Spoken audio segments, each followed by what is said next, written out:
Ар кайсыл ашканага баш багып, даамдуу азыктардын жасалуу жолун көрсөтүп келген Наар көрсөтүүсү кайрадан эфирде. Саламатсыздарбы? Ардактуу телекөрүүчүлөр, бүгүн биз шаарыбыздагы Сахара кафесине баш бакканбыз. Салам алейкум. Салам алейкум, саламатсызбы? Биздин кафебизге куш келипсиздер. Мен сиздерге тааныштырсам бүгүнкү каарманымды Лутфилла Халматов, дал мына ушул аталган кафенин башкы ашпозчусу. Бүгүнкү көрсөтүүдө эмне жасап бересиз? Бүгүн мен силерге шашлык жасап берем и салат жасап берем. Шашлык биздин спинка этте болот. Биз перчатка колкаптан баштайбыз. Бул санитардык нормада, гигиена нормада сакталып. Биринчи шашлыкты мариновка этип коюп, кийин салатты жасап беребиз. Мариновка жасаш керек экен, Бул эт уй этинин эң жумшак жери, карчыга этинен жасалат экен, Жакшы. Анда кантип кесесиз, анан кандай мариновка жасалат? Урматтуу көрүүчүлөр, сиздер эстеп калыңыздар. Себеп дегенде, эгерде табият коюнуна барып, шашлык жасай турган болсоңуз, бүгүнкү айтылган кеңеш сөзсүз түрдө сиз үчүн керек деп айткым келет. Шашлыкты биринчи мариновка этип алабыз. Крупный размерде болот, аз-маз, чтобы чоң формада экен, сочности ичиде соку менен калганы.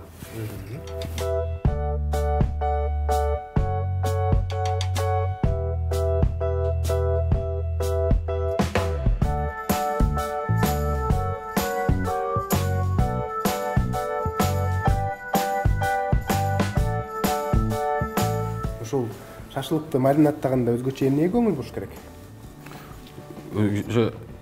Көпүнчө эмеде этке буруш керек. И мариновканын специясы обычно болот. Самое главное эт да бу жерде. Эт жакшы жумшак болуш керек, жакшы зачищенный болуш керек да. Тазаланган болсо.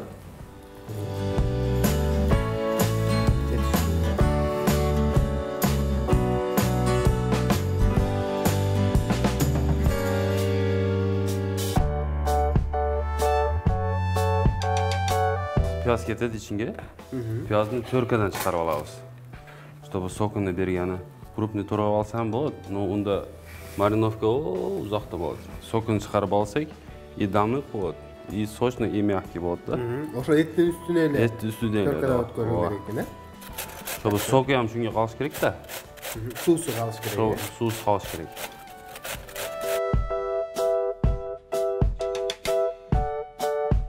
Өзүнүн специялары бул. Эмне? Кашнюч, кориандр. Кориандр сыпабыз. Атайын шашлык үчүн. Атайын шашлык үчүн. Андан кийин туз.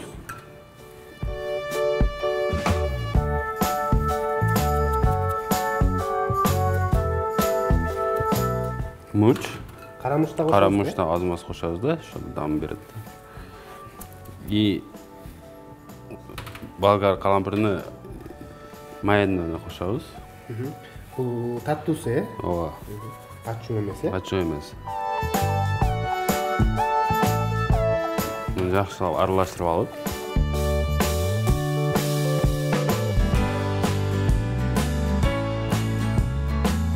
Дагы эмне кошулат?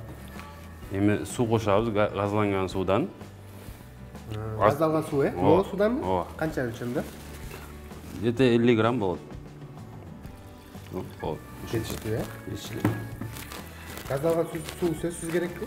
Газланмагандан боло берет. Газланганда как бы эт жана ham жумшак кылып берет да. Батыраак маринад кылат экен, Эми май коебуз. Май да кошот экенбиз. Майды да куюп берейинби? Ооба. 50 грамм. Жетиштүүбү? Жетиштүү. Шашлыгыбыз мариновка болду.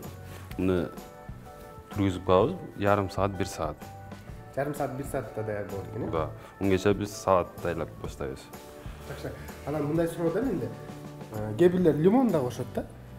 Лимон кошсо болот, но кислотасы бар да, кислотада эт вкусун алып коет да. Эттин даамы жоголуп калат. Даамы жоголуп калат и кислота мындай жарылып калат, вкусуну эме кылып коет, мягкий кылып берет, бериши. Дамы жок болуп калат да. Дамы өзгөрүп кетет. Өзгөрүп калат. Жакшы. Азыр эми 1-2 саатта эле даяр болуп калат. 1 саатта даяр болуп калат. Же болбосо 1 күн коюп койгондор. Жок, 1 саатта эле болот. Эми биз пияздын уже төркадан сокуну бердик да ичиге. Ошо пиязды соку болгондо ичиге тез тартат и тезирээк мариновкан болот. Жакшы. Лутфилла Халматов бизге өзгөчө шашлыкты маринадтап көрсөттү. Азыр болсо эми ал маринадталганга чейин биз салат баштап турсак, эмнелер керек? Салат үчүн бизге баклажан керек, болгар, калампыр, кызыл көк керек болот и помидор керек болот. 2 түстө. Ооба, 2 түстө. Помидор керек болот. 2 штук. Жакшы. Муну кандай бышырабыз? Буну мангалга, угольга салабыз да, эмеде пиширебиз, мангалда. Демек, бул дагы шашлык менен чогуу эле ошол мангалда бышат. Ооба. Урматтуу көрүүчүлөр, демек биз менен бирге болуңуздар. Азыр биз атайын ашканага башпагабыз дагы мангалда бүгүнкү тамактар кандай жасалат, сизге көрсөтүп жасап беребиз.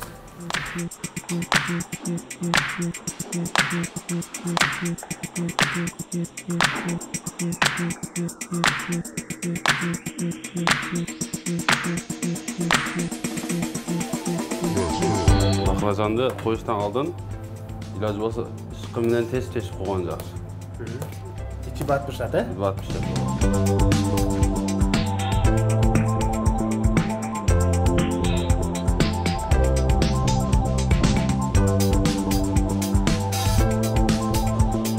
Соустары бар өзүнүн. Ошону менен салат жасайбыз. Ошону на гриль айырмасы ошону менен болот.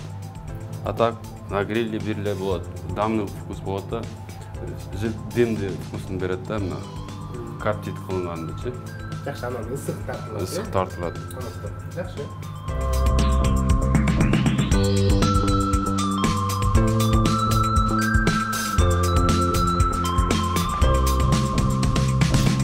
Мына биз шашлыгыбыз даяр болуп калды. Мариновкасы пишип калды. Даяр болуптур, э? Ооба.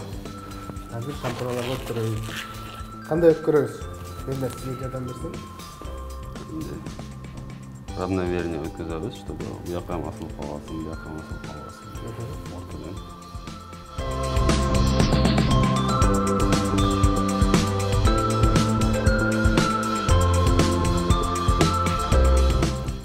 Мына ушул шашлыктарды жасоодо кээ бирлер атайын майларды кошуп коет да. Эмне үчүн? Май кошсо болот, ошо мангалда тутап, эме болуп, мына сокуну мына шашлыкка өткөзүп берүү үчүн. Биз сок уже бүгүнгө салып койдук, растительный жак куюп койдук. Бул майды дамы шашлыкты эме кылып коет да, сразу эме кылбасачы. Карайтырып коет. Ошондуктан майдын кереги жок экен, э? Майдын кереги жок. Анан кээде ушул помидорду өткөрүп койгонун көрөбүз, пияздарды кошуп койгонун көрөбүз. Бул любительлерде болот, картошка эме өткөзүп берет, шери картошкалардан. Мына урматтуу көрүүчүлөр, биз эттерди атайын шишкебек жасоочу ийнеге сайып алдык, монтуп өткөрүп алдык. Азыр эми биз бул шашлык же болбосо шишкебекти дагы мангалга жөнөтөбүз, э? Ооба. Бат эле даяр болсо керек. Тез эле болот.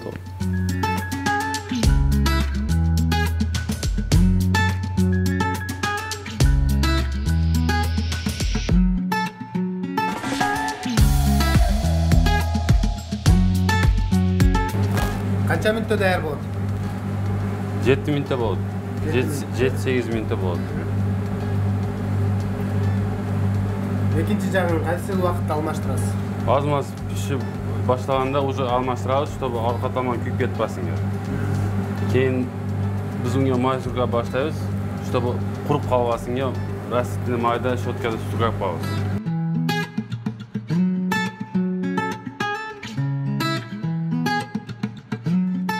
Мына урматтуу көрүүчүлөр, заматта биздин жашылча жер жемиштер жана ошондой эле шишкебегибиз да быша калды. Мына бышып калды, э? Аябай сонун болуп бышыптыр. Эми биз сөзсүз түрдө салат жасашыбыз керек. Бул бышкан жер жемиштерден жана ошондой эле шашлыкты жакшынакай кылып кооз кылып конокко тартыш керек, э? Ооба.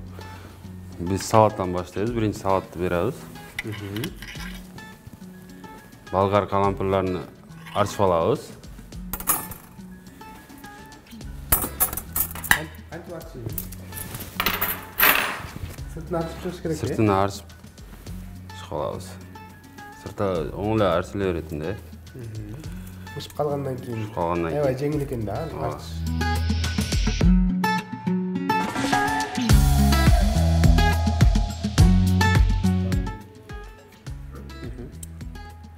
Urug'ini olib solish kerak-da. Urug'ini olib solamiz. Bu qaysi oshxonada ko'p jasaladi? U Kavkaz oshxonalarida ko'proq jasaladi. Bugungi kunda shaharimizdagi qardarlar yaxshi ko'radi.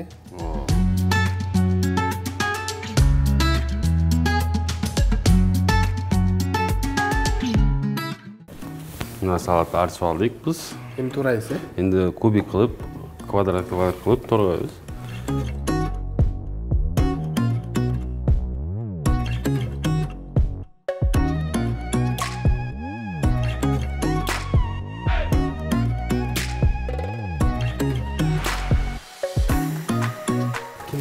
Kinza. Kinza. Ko'k piyoz. Mayda qilib turasizmi? Birga uchib, sredniy qilib turaveramiz.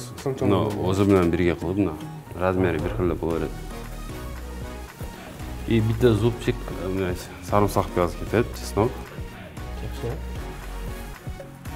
И oq piyoz qo'shamiz. Ozmas.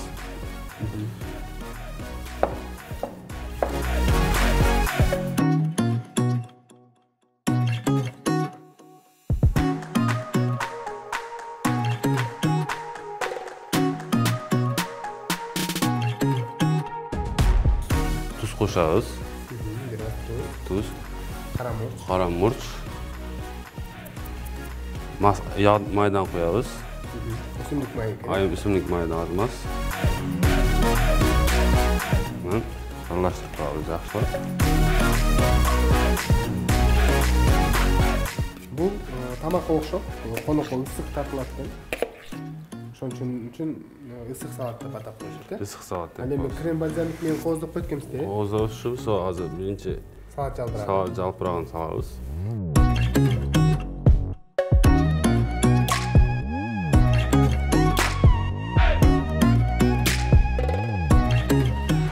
Biz da balzamik уксус bilan qo'llanamiz. Kislotnisi yaxshi bo'lishi uchun.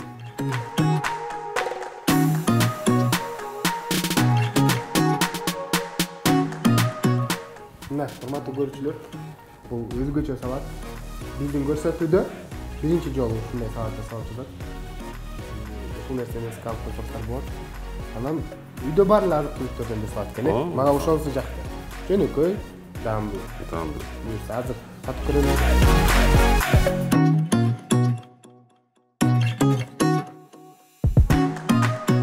Hurmatli ko'ruvchilar, mana bugungi ko'rsatuvimizning negizgi tomog'i bu shishkebek yo'lda shashlik.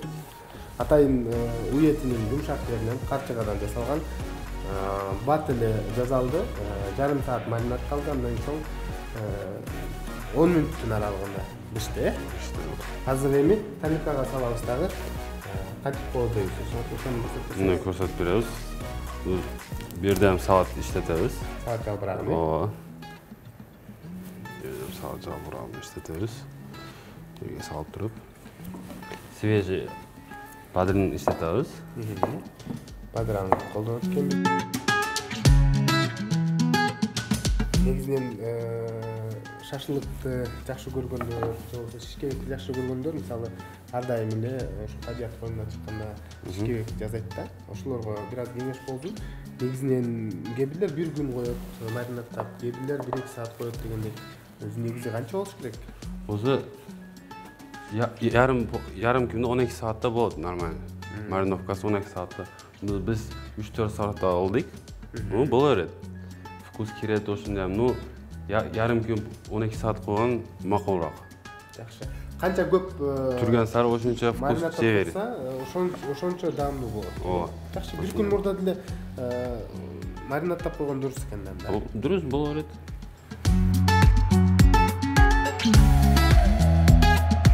кызыл пияздан колдонобуз. Тамям сирин болот. Биде ham жакшы. Уксус алабыз, ошондо алым боюнча кошобуз.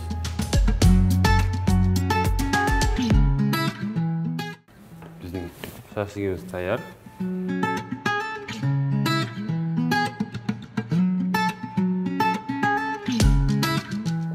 Шашлыкка соусубуз бар мына.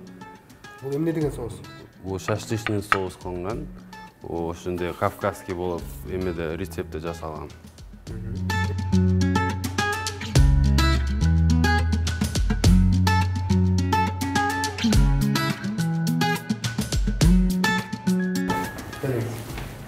Бул шашлыкты кармаңыз, мен салат кармап.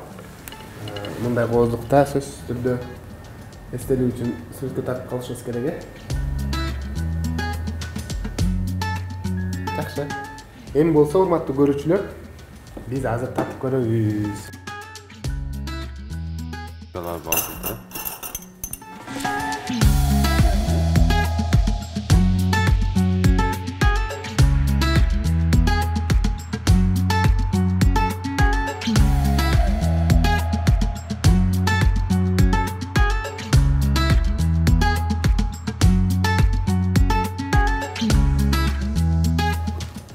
Мен ойлодум эле.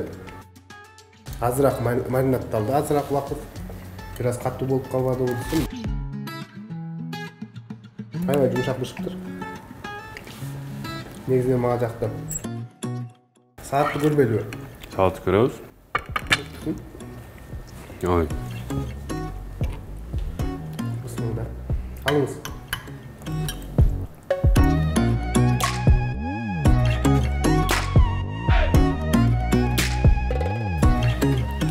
Негизи сон бир аз ачуу дагы бар, бир аз дагымдуу дагы, мындай. Кандай десем, ачуу таттуу десек болот, Негизинен жакшы. Нүкөтүн жылуу ысык тартылат экен. Ошол жай жакты мага негизинен. Чындыгында, кандай десем, өзгөчө. Сиздерге да сунуштайм. Үй шартында дагы бүгүн жасалуу жолун көрүп алдыңыздар. Мына Лучфилла өзүнүн сырларын айтып койду, кантип жасоонун сырларын айтып койду. Жасасаңыздар болот. Же болбосо, кааласаңыздар ушул кафеге келсеңиздер дагы сиздерди дайыма күтүп алууга даяр. Сизге рахмат айтабыз. Хоп, кеп туруңуздар. Атайын программага катышып, эң сонун рецепттериңиз менен бөлүштүңүз. Ишиңизде ийгиликтер болсун. Дайыма жакшылыктарда кызмат кылып жүрөңүз. Рахмат чоң. Кеп туруңуздар. Туура тамактанган адам ооруга аз чалдыгып, бат сакаят деп айтышат. Ошондуктан ар дайым туура витаминдүү азыктар менен азыктаныңыздар. Тамагыңыздар даамдуу болсун. Саламатта калыңыздар.